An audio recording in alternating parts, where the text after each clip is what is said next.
நபிகள் நாயகம் ஸல்லல்லாஹு அலைஹி வஸல்லம் அவர்கள் ஒரு மனிதன் காலை எழுந்தது முதல் இரவு வரையிலையும் அவன் சந்திக்கின்ற பல்வேறு நிகழ்வுகளினூடாக, அன்றாட செயல்பாடுகளினூடாக, பேச்சுக்களினூடாக நன்மையை ஏவி தீமையை தடுக்கக்கூடிய அழைப்பு பணியை நம் அனைவரோடும் தொடர்புபடுத்துகிறார். ஒவ்வொரு முஸ்லிமோடும் தொடர்புபடுத்துகிறார், ஒவ்வொரு இறை நம்பிக்கையாளரோடும் தொடர்புபடுத்துகிறார். ஆனால் இன்றைக்கு பல முஸ்லிம்கள் தாவா அழைப்பு பணி என்று வருகின்ற பொழுது அது குறிப்பிட்ட ஒரு சாராரின் கடமை.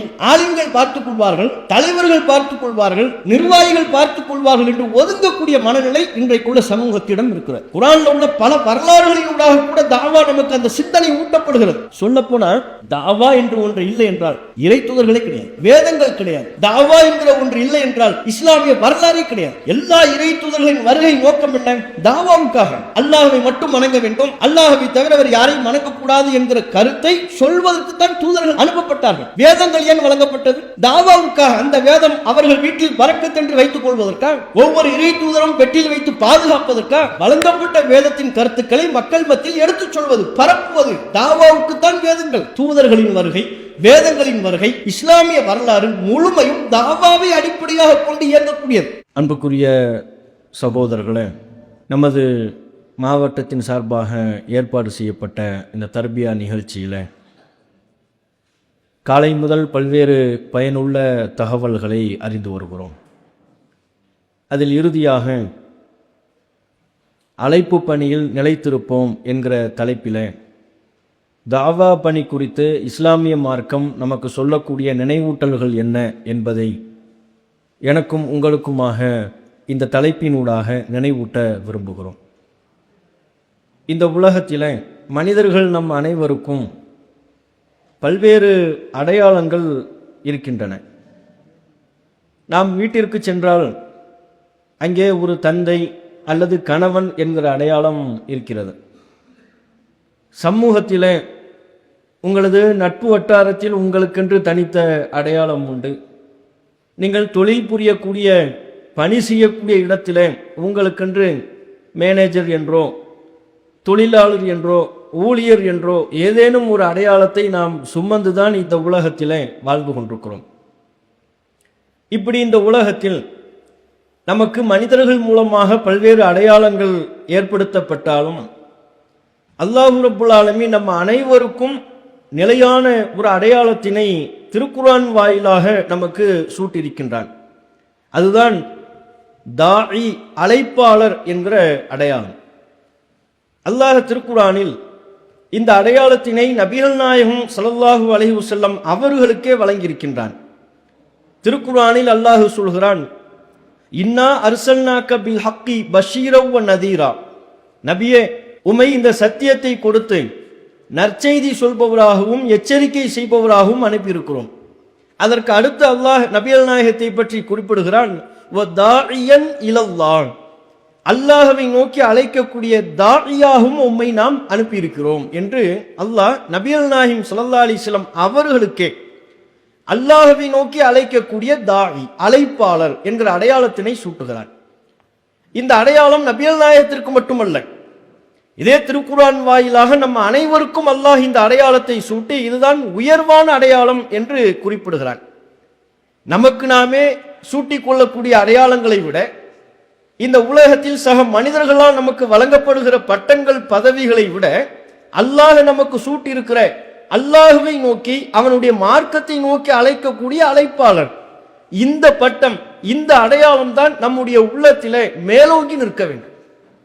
நம்முடைய சிந்தனையிலே நாம் அனைவரும் அல்லாஹ் என்னை தாஇ என்று குறிப்பிட்டிருக்கிறான், அல்லாஹ் இந்த உலகத்திலே என்னை படைத்தது அவனை வணங்கி வழிபட வேண்டும் என்பதற்காகவும், நான் சரியான பாதையில் செல்ல வேண்டும் என்பதற்காகவும், நற்செயல்களிலே நான் ஈடுபட வேண்டும் என்பதற்காகவும், அத்தோடு இந்த உலகத்தில் நான் வாழும் காலமெல்லாம் நிலையாக நீடித்து அவனுடைய மார்க்கத்தை நோக்கி அழைக்கக்கூடிய அழைப்பாளராகவும் இருக்க வேண்டும்.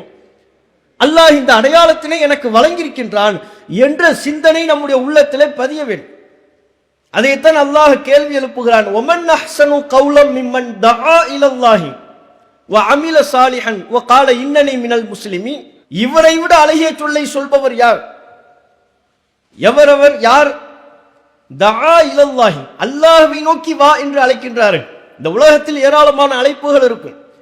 தம்முடைய கட்சியில் சேர வேண்டும் என்று அரசியல் கட்சிகள் அழைப்பு விடுப்பார்கள். தனது சங்கத்தில் சேர வேண்டும் என்று பல்வேறு சங்கங்களை சார்ந்தவர்கள் அழைப்பு விடுப்பார்கள். தனது இயக்கத்தில் சேர வேண்டும் என்று பல்வேறு இயக்கத்தவர்கள் அழைப்பு விடுப்பார்கள். இந்த உலகத்திலே பல்வேறு அழைப்புகளுக்கு மத்தியிலே ஒருவர் நின்று கொண்டு நீ அல்லாஹ்வை நோக்கி வா, அவனுடைய மார்க்கத்தை நோக்கி வா, திருக்குரான் சொல்லக்கூடிய வழியை நோக்கி வா என்று யார் அழைப்பு விடுக்கிறாரோ அவரை விட அழகிய சொல்லை சொல்பவர் யார்? அவன் சுமந்து நிற்கிற அடையாளம் தான் உயரியது. அவன் சுமந்து நிற்கக்கூடிய என்னால் சூட்டப்பட்ட இந்த அழைப்பாளன் என்கிற பட்டம் தான் அவனுக்கு உயர்வானது, கண்ணியமானது. இவனை விட கண்ணியவான், இவனை விட சிறந்த சொல்லை சொல்பவர் உலகத்தில் எவரும் இல்லை என்று அல்லாஹ் ரப்பல் ஆலமீன் திருக்குரானிலே குறிப்பிடுகிறார். இன்றைய காலகட்டத்தில் இந்த அழைப்பு பணி தாவா குறித்த பார்வை மக்கள் மத்தியிலே மங்கலானதாக இருக்கிறது. இந்த பணிகளில் சுணக்கம் ஏற்படுவதற்கு காரணம் ஒவ்வொரு முஸ்லிமும் இந்த பிரச்சார பணியில் எப்படி தொடர்பாகிறார். அல்லாஹ்வை நோக்கி அழைப்பு பணி, அல்லாஹ்வை நோக்கி அழைப்பது என்றால் என்ன? இறைவன் திருக்குரான் மூலம் தன்னுடைய தூதர் மூலம் நமக்கு எதை நன்மை என்று கற்றுத்தந்தானோ அந்த நன்மையை மக்கள் மத்தியில் பரப்புவது. அல்லாஹ்வும் அல்லாஹ்வுடைய தூதரும் எவற்றை தீமை என்று நமக்கு வரையறுத்தார்களோ அந்த தீமையை மக்கள் மத்தியில் தடுப்பது. நன்மை தீமையை வரையறுக்கக்கூடிய அதிகாரம் அல்லாஹ்விற்குத்தான். மனிதர்கள் நம்மை பொறுத்தவரை ஒவ்வொருவரும் ஒவ்வொரு விதமாக நாம் வரையறுப்போம். மதுபானம் நல்லதா, நன்மையா, தீமையா என்று நம்மிடத்தில் கேள்வி எழுப்பினால் நாம் என்ன சொல்வோம்? கெட்டதும். குடிக்கிறவன்கிட்ட கேட்டால் இது நல்லதுங்க, உடம்புக்கு அவ்வளவு தெம்பா இருக்கு, வீட்டுக்கு போனா பொண்டாட்டி அடிக்கிறாள், பெரிய பஞ்சாயத்தா இருக்கு, ஊர் உலகத்தில் உள்ள ஏகப்பட்ட துன்பங்கள் இருந்து என்னை விடுவிக்கக்கூடிய மருந்து எது? இந்த ட்ரிங்க்ஸ் என்று அவன் சொல்வான். போதைப் பொருள் நன்மையா தீமையா என்று நம்மிடம் கேள்வி எழுப்பப்பட்டால் நாம் என்ன சொல்வோம்? கெட்டது. அதை குடிக்கிறவன்கிட்ட கேட்டால் அற்புதமா இருக்க, ஒட்டப்புல உள்ள நரம்புகள்லாம் தளர்ந்து அப்படியே ஒரு ரிலீஃப் ஆகி தலைவலிலாம் போயிருது, அதுக்கப்புறம் தான் அவனுக்கு தலைவலியே. அவன் சொல்லுவான் தலைவலிலாம் போய்விடுகிறது, ரொம்ப ரிலாக்ஸா இருக்கு, நிம்மதியா இருக்கு, இப்படியே வானத்தில் பறக்கிற மாதிரி இருக்குங்குவான். அங்கே கையிலேயே பரப்பி விட்டு போயிடுவாங்க, கீழே கொடுத்துருக்கிற கையிலே பேண்டையெல்லாம் கழட்டி விட்டுருவாங்க, ஆனால் வானத்தில் பறக்கிற மாதிரி இருக்குங்குவான். அப்ப எது நல்லது எது கெட்டது மனிதர்கள் தீர்மானிக்க இயலாது. உங்களுக்கு வழங்கப்பட்ட அறிவு வேறு, எனக்கு வழங்கப்பட்டிருக்கிற அறிவு வேறு. என்னுடைய அறிவு, அந்த அறிவை கொண்டு நான் ஒன்றை தீர்மானிக்கின்ற பொழுது நான் நன்மை என்று தீர்மானிப்பேன், நீங்கள் அதனை தீமை என்பீர்கள். நீங்கள் நன்மை என்று சொல்பவை என்னுடைய பார்வைக்கு தீமையாக தெரியும். இந்த கோட்டை வரையறுக்கக்கூடிய அதிகாரம் நம்மை படைத்த ரப்புல் ஆலமீன் அல்லாஹ்விற்கு தான் இருக்கிறது. ஆகவே அல்லாஹ் எதை நன்மை என்று குர்ஆன் வாயிலாகும் தன்னுடைய தூதர் நபிகள் நாயகம் ஸல்லல்லாஹு அலைஹி வஸல்லம் அவர்கள் வாயிலாகும் நமக்கு கற்றுத்தந்தானோ அந்த நன்மையை மக்கள் மத்தியில் பரப்பணும். அதுதான் ஒரு அழைப்பாளரின் வேலை.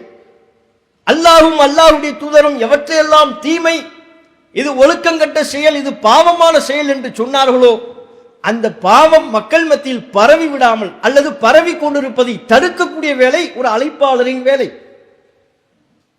இது எந்த வகையில் எந்த அளவில் ஒவ்வொரு முஸ்லிமோடும் தொடர்பாகிறது? நீங்கள் திருக்குர்ஆனில் பார்த்தால் பல இடங்களில் அல்லாஹ் ரப்புல் ஆலமீன் நன்மையை ஏவுவது தீமையை தடுப்பது, நன்மையை ஏவி தீமையை தடுப்பது என்கிற இந்த வார்த்தை பிரயோகம் அதிகமான இடங்களில் பயன்படுத்தப்பட்டிருப்பதை நீங்கள் பார்க்கலாம். திருக்குர்ஆன் சொல்கிறது, ரகசியம் பேசுறது இருக்குல்ல, 3 பேர் இருக்கும்போது 2 பேர் ரகசியம் பேசக்கூடாது. அது மூன்றாவதாக இருக்கக்கூடிய ஒருவரை சங்கடப்படுத்தும். நாம 2 பேர் பேசிக்கிட்டு இருப்போம், 3வது ஒருத்தர் தனித்து விடப்பட்டு அவர் நினைப்பாரு இவங்க நம்மளை பத்தி தான் பேசுறாங்க, நம்ம நார்மலா இருந்தாலே நம்மளை பத்தி தான் பேசுறான்னு நினைப்பாரு.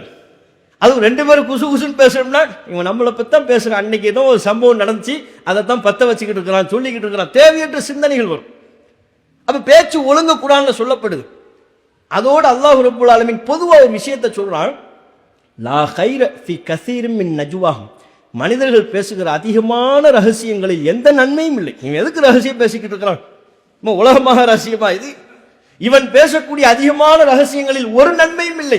ஏப்பா நீ ரகசியம் பேசுற, நீ பேசக்கூடிய பேச்சுக்கள் நன்மையா இல்லையே என்று சொல்லிவிட்டு அல்லாஹ் குறிப்பிடுகிறான், நீ ரகசியம் பேசுறதா இருந்தா இல்லா மன் அமர பி சதகத்தின் அவ் மஅரூஃபின் அவ் இஸ்லாஹின் பைனன் நாஸ், ரகசியம் பேசுறதுக்கு அனுமதி இல்லை.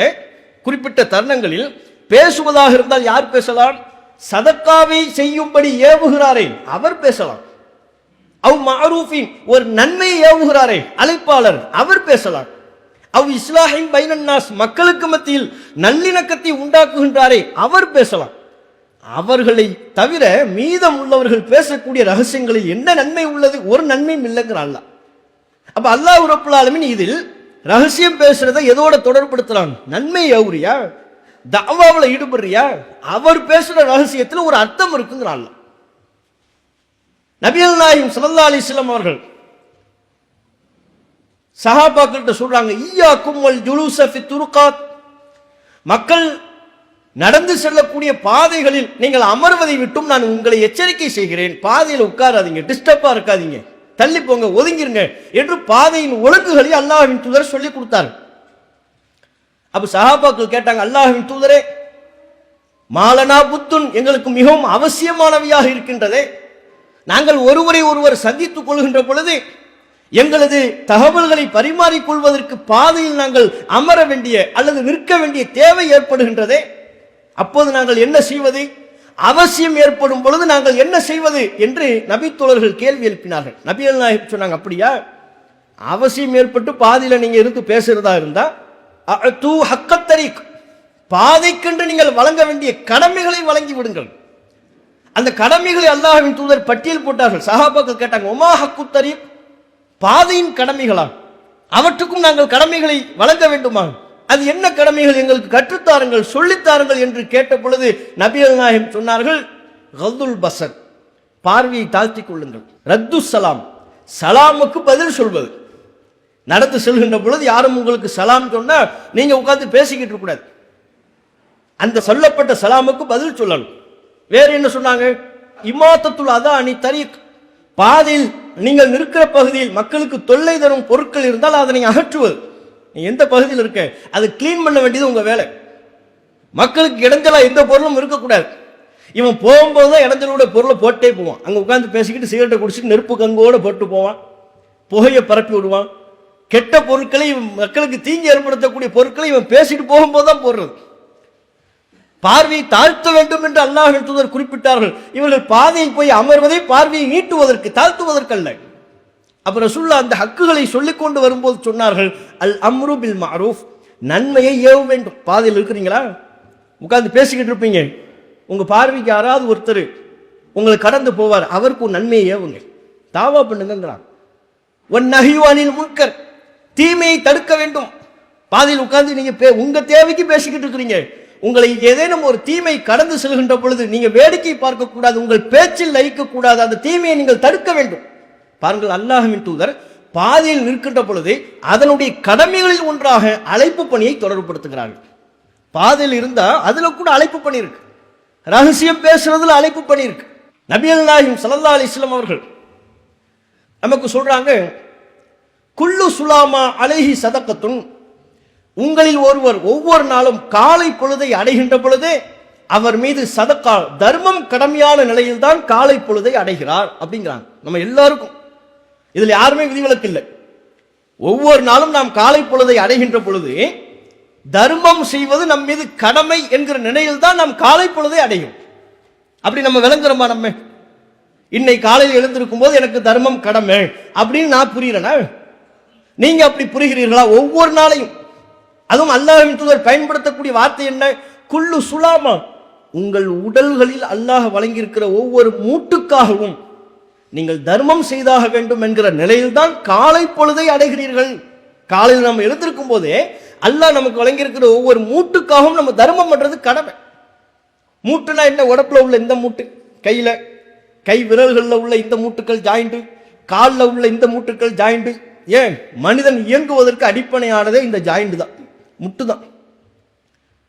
அது காலா இருந்தாலும் கையா இருந்தாலும் தலையா இருந்தாலும் எலும்புகளில் உள்ள ஜாயிண்டின் மூலமாகத்தான் நம்ம இயங்கிக்கிட்டு இருக்கிறோம். கை விரல்கள் எல்லாம் மூட்டே இல்லை, ஜாயிண்டே இல்லைன்னு வைங்க. இங்கெல்லாம் ஜாயிண்ட் இருக்குல்ல, இப்படி விறகு சொடக்க போடுறப்பல இந்த ஜாயிண்டே இல்லைன்னா கை விரல் எப்படி இருக்கும்? மடக்க முடியுமா? இப்படிதான் நிற்கணும். இப்படி இருந்தால் இன்னைக்கு மதியம் இந்த பிரியாணி நம்ம எப்படி சாப்பிட்றது? அதெல்லாம் பெரிய சங்கடம். ஸ்பூனை கூட பிடிக்க முடியாதுங்க. இப்படியே நின்னோம்னா எப்படிங்க ஸ்பூனை அப்படி போயினா நீ வைக்கிறதுக்கே கை வலிக்குது நமக்கு. இப்படியே தெரிய முடியுமா? கை விரல்களில் ஜாயிண்ட் இருக்க போய் தான் கையை நீட்டி மடக்கிறோம். யாராவது கூப்பிட்றாங்க, இப்படி திரும்பி பார்க்குறோமே, எப்படி தலையை வச்சு எப்படி திரும்பி பார்க்குறோம்? இங்கே ஜாயிண்ட் இருக்குது, நரம்புகளில் எலும்புகளில் ஜாயிண்ட் இருக்க போய் தான் உடம்பு இப்படி வைத்துக்கொண்டு தலையை மட்டுமே திருப்புறோம். இல்லைன்னா என்ன யாராவது கூப்பிட்டா அப்படின்னு நில்லுங்க, இப்படி தான் திரும்பணும், ரோபோ மாதிரி திரும்பணும். திரும்ப முடியாது. கை கால்களை அசைக்கிறோம், எப்படி அசைக்கிறோம், எப்படி உட்கார்றோம், எப்படி எழுந்திருக்கிறோம், எல்லாமே மூட்டு ஜாயிண்ட். அல்லாஹ் நமக்கு தந்திருக்கிற ஜாயிண்ட்டுகளை கொண்டுதான் நம்முடைய ஒவ்வொரு அசைவும் இயக்கிக் கொண்டிருக்கிறது. அதை உணர்த்தும் விதமாக நபிகள் நாயகம் சொன்னார்கள், ஒவ்வொரு நாளும் நல்ல உடல் ஆரோக்கியத்தோடு எழுந்திருக்கிறிய, உன் உடம்ப அசைக்கிறிய, அந்த அசைவுக்காகவே நீ தர்மம் பண்ணணும், அந்த மூட்டுக்காகவே நீ தர்மம் பண்ணணும் அப்படின்னாங்க. அப்ப சஹாபாக்கள் கேட்டாங்க, தர்மம் பண்ணணுமா? காசு பணம் இல்லைன்னா என்ன செய்யறது? அதான் நம்ம பஞ்சாயத்து பிரச்சனை அதுதானே.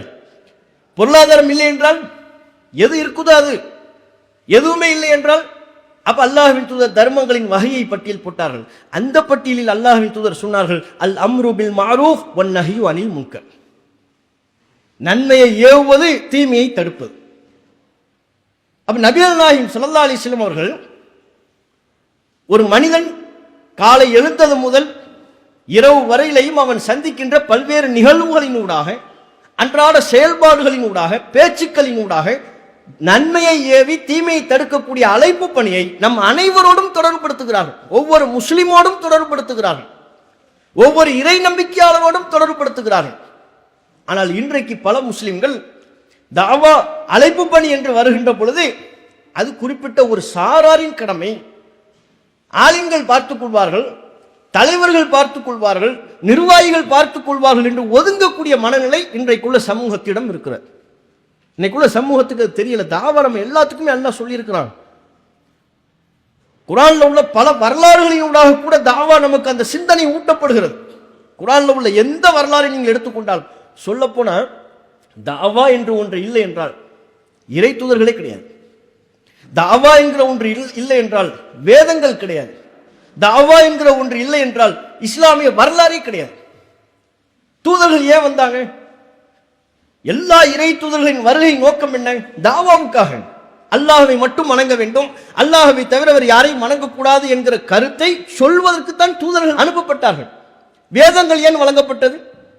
தாவாவுக்காக. அந்த வேதம் அவர்கள் வீட்டில் பரக்கத் என்று வைத்துக் கொள்வதற்காக, ஒவ்வொரு இறை தூதரும் பெட்டியில் வைத்து பாதுகாப்பதற்காக வழங்கப்பட்ட வேதத்தின் கருத்துக்களை மக்கள் மத்தியில் எடுத்துச் சொல்வது, பரப்புவது. தாவாவுக்குத்தான் வேதங்கள். தூதர்களின் வருகை, வேதங்களின் வருகை, இஸ்லாமிய வரலாறு முழுமையும் தாவாவை அடிப்படையாக கொண்டு இயங்கக்கூடியது. ஆனா இன்னைக்கு ரொம்ப வேதனைக்குரிய அம்சம், அந்த தாவா விஷயத்தை சொன்னாதான் நம்ம மக்கள்கிட்ட ஒரு சோர்வே. நீங்க ஜும்மாவில் கூட மற்ற தலைப்பெல்லாம் எடுத்து பாருங்க, ஈராக் ஈரான் பேசுங்க, எல்லாம் உன்னிப்பா கவனிப்பாங்க. நம்ம இவங்க ஈரானில் இருக்கிற மாதிரியும் ஈரானை பத்தி பேசினா, யுத்தங்களை பத்தி பேசினா, தாவா அழைப்பு பண்ணி பேசுங்க, தலையை கீழே தொங்க போட்டுவார். இது நமக்கு சம்மந்தம் இல்லை, வேற யாருக்கோ சொல்லிக்கிட்டு இருக்கிறார், நமக்கு எதுக்கு இருக்கு, நமக்கு எதுக்கு வம்புங்கிற மாதிரி ஒதுங்கிடுவார். ஏன் இந்த கருத்தோடு அவர்கள் ஒன்றி போவதே கிடையாது. ஆனால் இஸ்லாமிய வரலாறு இந்த தாவா என்கிற அச்சாணியில் தான் சுழல்கிறது என்பதை புரிந்து கொள்ளாமல், தாவாவுக்காகத்தான் எல்லாமே. சுலைமான் அலைஹிஸ்ஸலாம் அவர்களுடைய வரலாறு சொல்லப்படுது. அதுல உள்ள சின்ன சின்ன விஷயங்கள்ல கூட தாவா சிந்தனை நம்ம கூட்டப்படுதா இல்லையா? எறும்பு பேசிய நிகழ்வு குர்ஆன்ல அல்லாஹ் நமக்கு சொல்லி தரலாம். அது எறும்பு என்ன சொல்லுது? சுலைமான் நபி வர்றதை எறும்பு உணர்ந்து விட்டது, அறிந்து விட்டது. உடனே ஒரு எறும்பு என்ன சொல்லுச்சு? யா யூஹன் நம்மள் உதுகுலு மசாக்கினக்கும், எறும்புகளே நீங்கள் எல்லோரும் உங்கள் குடியிருப்புகளுக்குள் செல்லுங்கள். ஏன்? சுலைமான் வர்றாரு, அவருடைய படை வருகிறது. லா யஹ்திமன்னக்கும் சுலைமானு வ ஜுனூதுஹு வஹும் லா யஷ்உரூன், சுலைமானும் அவருடைய படையினரும் தெரியாமல் உங்களை மிதித்து விடுவார்கள். அவங்க கண்ணுக்கு நம்மளாம் தெரிய மாட்டோம், மிதிச்சிருவாங்க, நம்மளை நசிக்கிடுவாங்க, நீங்க எல்லாம் உங்க குடியிருப்புக்குள்ள போங்க. அப்ப கூட பாருங்க, எறும்பு கூட சொல்லும் போது என்ன தெரியாம மிதிச்சிருவாங்க தான் சொல்லுது. இவர் நம்ம தெரியாம இடிச்சா கூட இல்ல, நீ வேணும்னே தான் இடிச்சேன்றுவார். நம்ம அதுக்கு என்ன, எதை செஞ்சாலும் வேணும்னே தான் செஞ்சாரு, அவன் வேணும்னே தான் என்ன முறைச்சான், இவன் வேணும்னே தான் என்ன மிதிச்சான், அவன் வேண்டும் என்றே என்னை இடித்தான். இது நம்ம பஞ்சாயத்து, நம்ம குற்றச்சாட்டு. எறும்புகள் பேசுது, எல்லாம் உங்க புத்துக்குழுகளுக்குள்ள போங்க, உங்க குடியிருப்புக்குள்ள போங்க. சுலைமான் வர்றாரு, படை வருது, தெரியாமல் நம்மை மிதித்துடுவா. அவங்க படையை நோக்கி போய் கொண்டிருக்கிறார்கள், நம்மளையெல்லாம் பார்ப்பாங்களா, கவனிப்பாங்களா? தெரியாம மிதிச்சிடுவாங்க. இந்த பேச்சை சுலைமான் அலைஹிஸ்ஸலாம் அவர்களை அல்லாஹ் கேட்க செய்த பொழுது சுலைமான் அலைஹிஸ்ஸலாம் அவர்கள் சிரித்தார்கள். ஃபத்தபஸ்ஸம ضاحكا من قولها, சிரிச்சு சொன்னார், ரப்பி அவுஸிஇனி அன் அஷ்குர நிஅமத்தக அல்லதி அன்அம்த அலைய, இறைவா நீ எனக்கு ஏராளமான அருட்கொடையை தந்திருப்பார். எறும்பு பேசுறதுதான் எனக்கு கேட்குது, எவ்வளவு பெரிய நிஅமத்து. இந்த அருட்கொடைகளுக்கு நான் உனக்கு நன்றி செலுத்த வேண்டும் இறைவா, அந்த வாய்ப்பை எனக்கு தா என்று அந்த தருணத்தில் சுலைமான் அலைஹிஸ்ஸலாம் அவர்கள் பிரார்த்தனை செய்தார்கள்ங்கிறத பார்க்கணும். அப்ப அதுல அந்த எறும்பு பேசியதுல அல்லாஹ் நமக்கு ஏன் சொல்லணும்? அதனோட தாவா சிந்தனை நமக்கு ஊட்டப்படுது. பாரு, எறும்பு கூட பிற எறும்புகளை எச்சரிக்கை பண்ணுது. ஒரு ஆபத்து ஏற்படவிருப்பதை உணர்ந்து அதை அறிந்து ஏனைய எறும்புகளுக்கு அந்த ஆபத்தை நேர்ந்து விடாமல் இருப்பதை தடுக்கின்றது, தீமையை தடுக்குது. பறவை பேசுவதை பற்றி அல்லாஹ் குர்ஆன்ல சொல்லித்தரான். ஹுது பறவை லேட்டா வந்துச்சுல்ல, பறவைகளெல்லாம் அல்லாஹ் சுலைமான் அலைஹிஸ்ஸலாம் அவங்களுக்கு கண்ட்ரோல் பண்ணி கொடுத்துருந்தான். சுலைமான் நபி எல்லா பறவையும் வந்துருச்சான்னு பார்க்குறாரு. ஹுது பறவை வரல. மாலி லம்மரல் ஹுதுஹுத, என்ன ஹுது பறவையை காணோம்னு சொல்லிக்கிட்டு இருக்கும்போதே பறந்து வந்து உட்காருது. நம்ம ஏதாவது லேட்டுன்னா அரை மணி நேரம் விளக்கம் சொல்லுவோம்ல, அது மாதிரி அதுவும் விளக்கம் சொல்லுது. நான் ஏன் லேட்டுன்னு சொன்னா, நான் சபா நாட்டுக்கு போயிருந்தேன், அங்க ஒரு செய்தியோட, முக்கியமான ஒரு செய்தியோடு நான் வந்திருக்கிறேன்.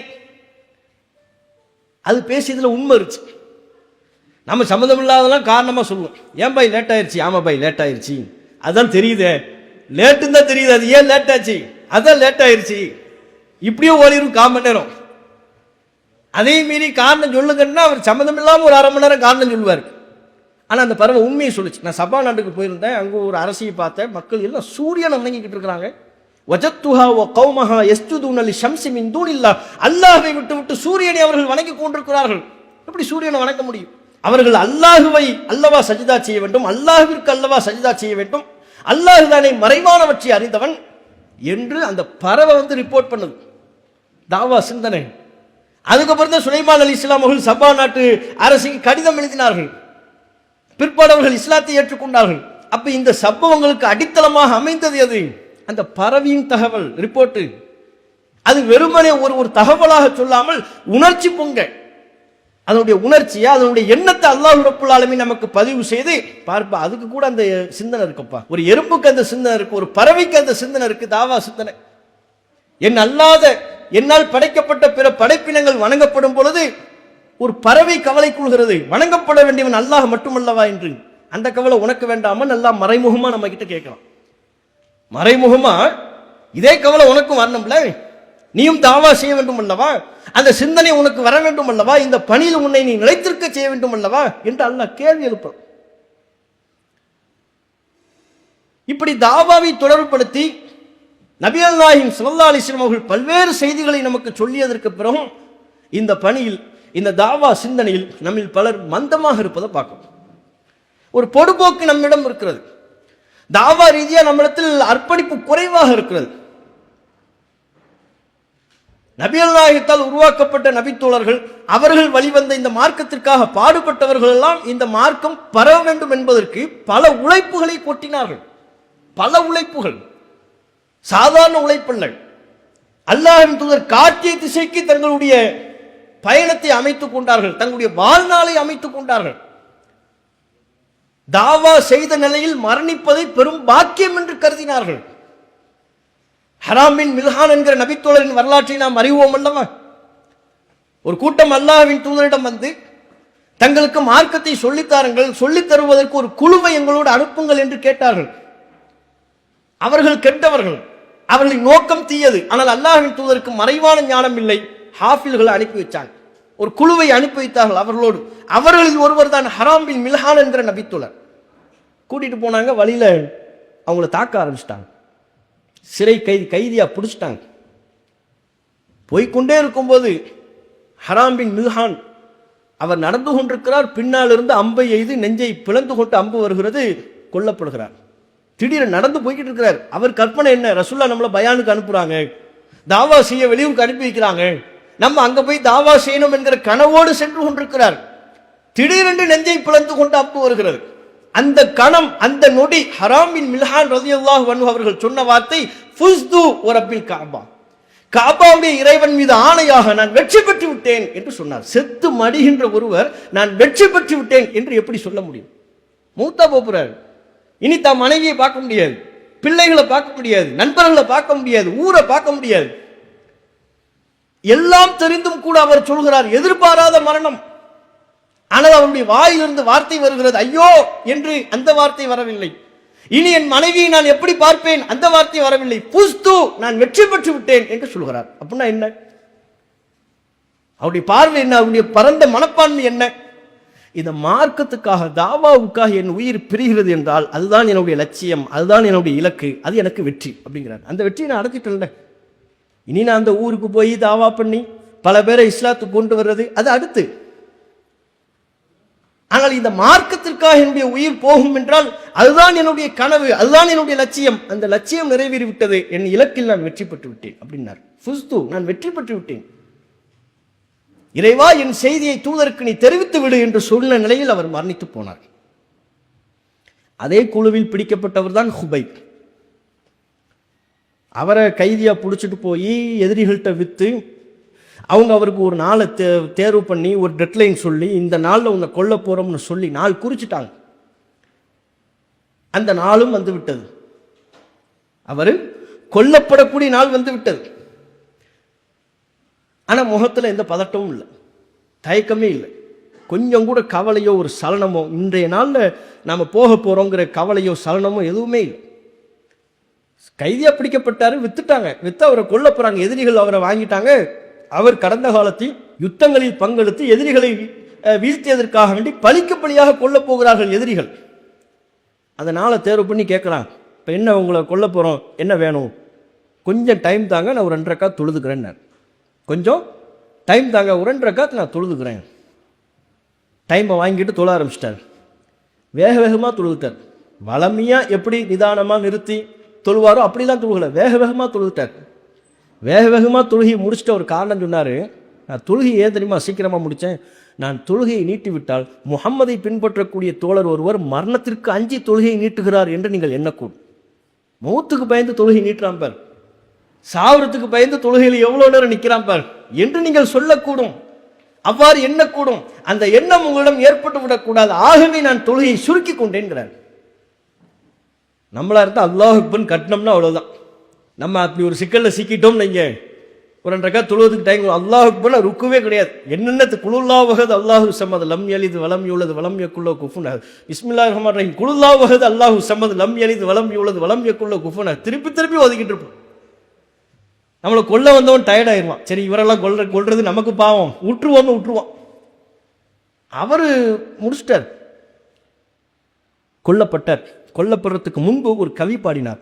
புகாரில் பதிவு செய்யப்பட்ட, முஸ்லீம்ல பதிவு செய்யப்பட்ட செய்தி. அவர் சொன்னார், வல்லஸ்து உபாலி ஹீன உக்குத்தலு முஸ்லிமா, நான் முஸ்லிமாக கொல்லப்படும் பொழுது அது குறித்து எனக்கு எந்த கவலையும் இல்லை, நான் எது குறித்தும் பொருட்படுத்த மாட்டேன்.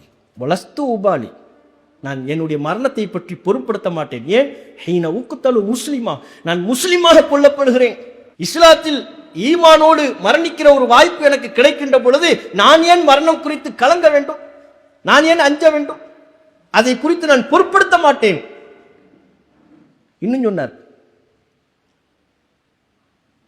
வதாலிக ஃபிதாத்தில் இலாஹ், என்னுடைய மரணம் ஃபிதாத்தில் இலாஹ், அல்லாஹுக்காக ஆகிவிட்டதற்கு பிறகு அவர்கள் எதிரிகளை காட்டி, இவர்கள் என்னுடைய உடம்பில் எங்கு வெட்டினாலும் அல்லாஹ் நாடினால் வெட்டப்படும் இடமெல்லாம் அல்லாஹ் எனக்கு அருள் வளத்தை வழங்குவான். எப்படி பாருங்க, மௌத்தாவதுக்கு முன்னால் ஒருத்தரால் இப்படி பாட முடியுமா? கத்தியையும் ஆயுதங்களையும் பார்த்ததற்கு பிறகு, இன்னும் கன நேரத்தில் சில நிமிடங்களில் தான் மரணிக்க போகிறோம் என்பதை தெரிந்ததற்கு பிறகு, என்னுடைய மரணம் அல்லாஹுக்காக என்று ஆகிவிட்டதற்கு பிறகு எனக்கு மரணம் குறித்து கவலை இல்லை, நான் கலங்கப் போவதில்லை, என் உடலில் படுகிற ஒவ்வொரு வெட்டும் அல்லாஹுக்காக எனும் பொழுது அல்லாஹ் வெட்டப்பட்ட ஒவ்வொரு இடத்திலும் எனக்கு அருள் வளத்தை வழங்குவார் என்று சொன்னார். அவரும் கொல்லப்பட்டார், ஷஹீதாக்கப்பட்டார். அப்ப ரசூலுல்லாவால் உருவாக்கப்பட்ட அந்த சமுதாயம் மார்க்கத்தை பரப்புவதிலையும் அதற்காக உயிரை இழப்பதை கூட துச்சமாக கருதியவர்கள், அதற்காக பல தியாகங்களை செய்தவர்கள். ரசூலுல்லாவால் குறைந்த கால அளவிலேயே பெரிய அசுர வளர்ச்சியை எப்படி அடைய முடிந்தது? இப்படிப்பட்ட தோழர்கள் அவர்களுக்கு கிடைத்ததனால். இந்த தோழர்கள் கிடைத்த காரணத்தினால் தான் நபிகள் நாயகம் ஸல்லல்லாஹு அலைஹி வஸல்லம் அவர்கள் அரபு பிரதேசத்தை தாண்டிலும் அர்ப்பணிப்பு மிக்க தொண்டர்களின் மூலம் அல்லாஹ் இந்த மார்க்கத்தை வளர்த்தெடுத்தான், இந்த மார்க்கத்தை பரவ செய்தான்.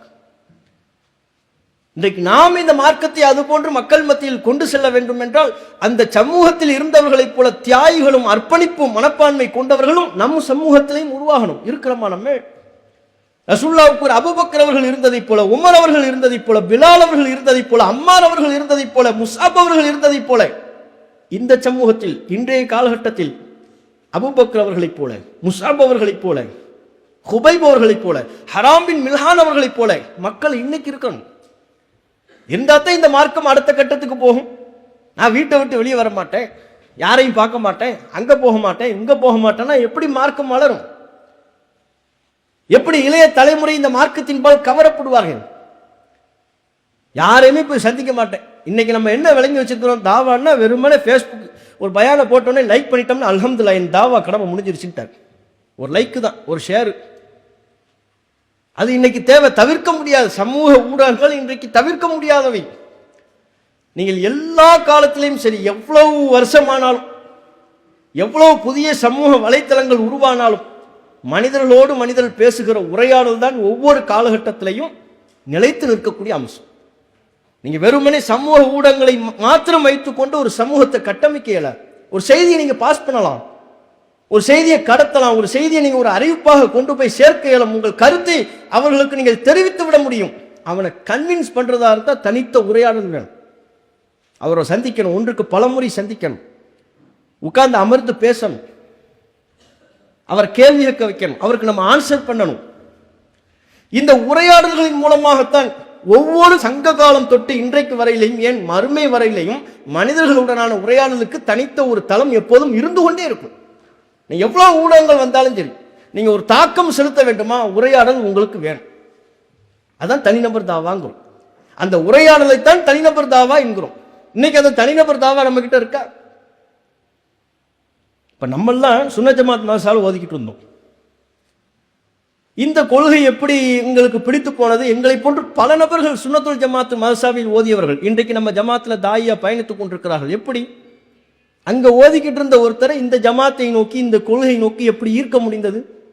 அன்றைக்கு ஃபேஸ்புக் கிடையாது, பெரிய அளவில் சமூக ஊடகங்கள் கிடையாது.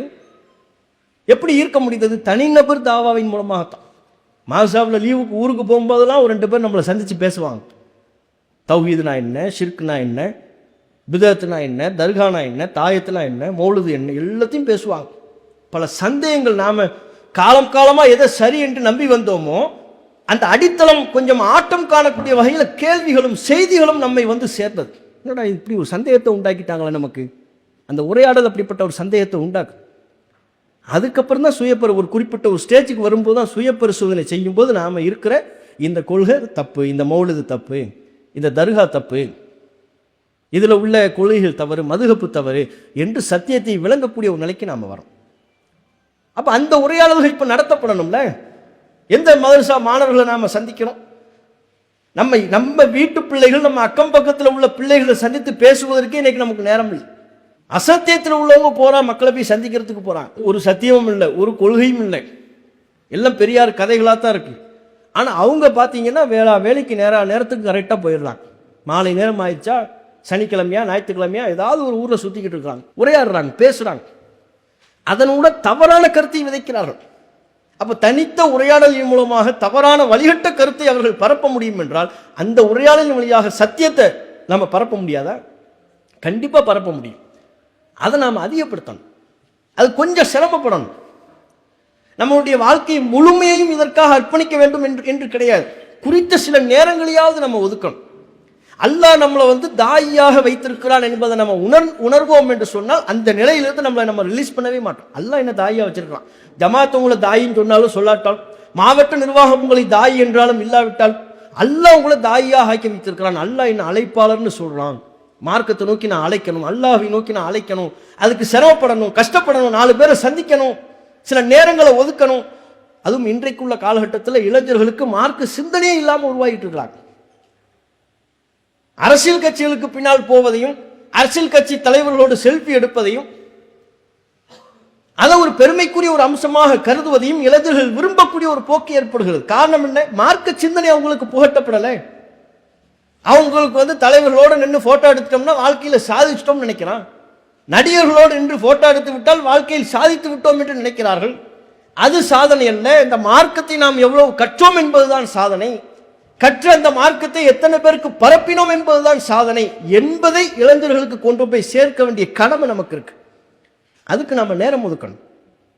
இப்போ இன்னைக்கு நம்ம ஹதீஸ்கள் படிக்கிறதா இருந்தால் எத்தனை நூல்களை நீங்கள் எடுக்கிறீங்க? புகாரி, முஸ்லிமு, இப்னு மாஜா, ரியாது சாலிஹின், இதெல்லாம் பார்க்குறீங்கல்ல. இதெல்லாம் அவங்க சும்மா உட்கார்ந்து ஒரு நிமிஷத்தில் எழுதுனதா? புகாரி இமாம் 7000க்கும் மேற்பட்ட ஹதீஸ்களை தொகுத்தாரே ஒரு குறிப்பிட்ட சில நாளில் முடிச்சிட்டாங்களா? எவ்வளவு பயணம், மார்க்கத்துக்காக எவ்வளவு உழைப்பு. அந்த ஹதீஸ் தொகுப்பை நம்மிடம் கொண்டு போய் சேர்ப்பதற்கு தம்முடைய வாழ்நாளில் பெரும்பகுதியை கழிச்சிருக்கிறாங்க, கஷ்டப்பட்டிருக்கிறாங்க. அஹமது இமாம் தெரியுமா? அவர் தன்னுடைய வாழ்நாளில் அஹமது என்கிற ஹதீஸ் கிரந்தத்தை தொகுப்பதற்கு பல்லாயிரக்கணக்கான நபிமொழிகள் அவற்றை தொகுப்பதற்கு பெரும் சிரமத்தை மேற்கொண்டிருக்கிறார்கள். அவங்கெல்லாம் சிரமப்பட்டதுனால தான் இன்னைக்கு நாம் அந்த ஹதீஸுகளை இது ஆதாரப்பூர்வமானது, இது பலவீனமானதுன்னு தரம் பிரிக்க முடியும். அவர்கள் தம்முடைய வாழ்நாளில் தம்முடைய காலகட்டத்தில் பல சிரமங்களை சந்தித்தவர்கள். அஹமது இமாம் ஜெயிலில் தூக்கி போட்டிருக்கிறாங்க. அவங்க காலத்தில் மார்க்க பிரச்சாரம் பண்ணதுக்காண்டி பல வருடங்கள் சிறையில் இருந்திருக்கிறார் அஹமது இமாம் அவர்கள். இமாம் இப்னு தைமியா அவருடைய பல்வேறு மார்க்க ஃபத்வாக்கள் நமக்கு மாறுபட்ட நிலைப்பாடு இருக்கலாம், ஆனால் மார்க்கத்தை பரப்புவதற்கு தங்களை அர்ப்பணித்தார்கள், சிரமப்பட்டார்கள். அதுல மாற்று கருத்தே கிடையாது. இப்னு தைமியாவெல்லாம் மார்க்கத்தை பிரச்சாரம் பண்றாருன்னு ஜெயில தூக்கி போட்டாங்க. ஹுபைபு கவி பாடினார் என்று சொன்னோம் அல்லவா, ஹுபைப் ரலியல்லாஹு அன்ஹு. அதே போல் இப்னு தைமியா அவர்கள் சிறையில் இருந்த காலகட்டத்தில் அவரும் ஒரு கவி சொன்னார். சாதாரண வார்த்தை, கவி போல் இருக்கும். ஜெயில இருக்கிறாரு, ஜெயில இருந்துகிட்டு சொல்றாரு, இன்ன ஹப்சி ஹல்வத்துன் வ கத்லி ஷஹாதத்துன் வ இக்ராஜி மின் பலதி சியாஹத்துன். என்னை தனிமை சிறையில் அடைத்தால் நான் அல்லாஹ்வை பற்றி சிந்திப்பேன், அவனுடைய மார்க்கத்தை பற்றி சிந்திப்பதற்குரிய தருணம் என்று எடுத்துக்கொள்வேன். என்னை கொலை செய்தால் அதை நான் ஷஹாதத் என்று எடுத்துக்கொள்வேன். என்னை நாடு கடத்தினால் இறை மார்க்கத்திற்காக நான் போகிற சுற்றுலா என்று எடுத்துக்கொள்வேன்.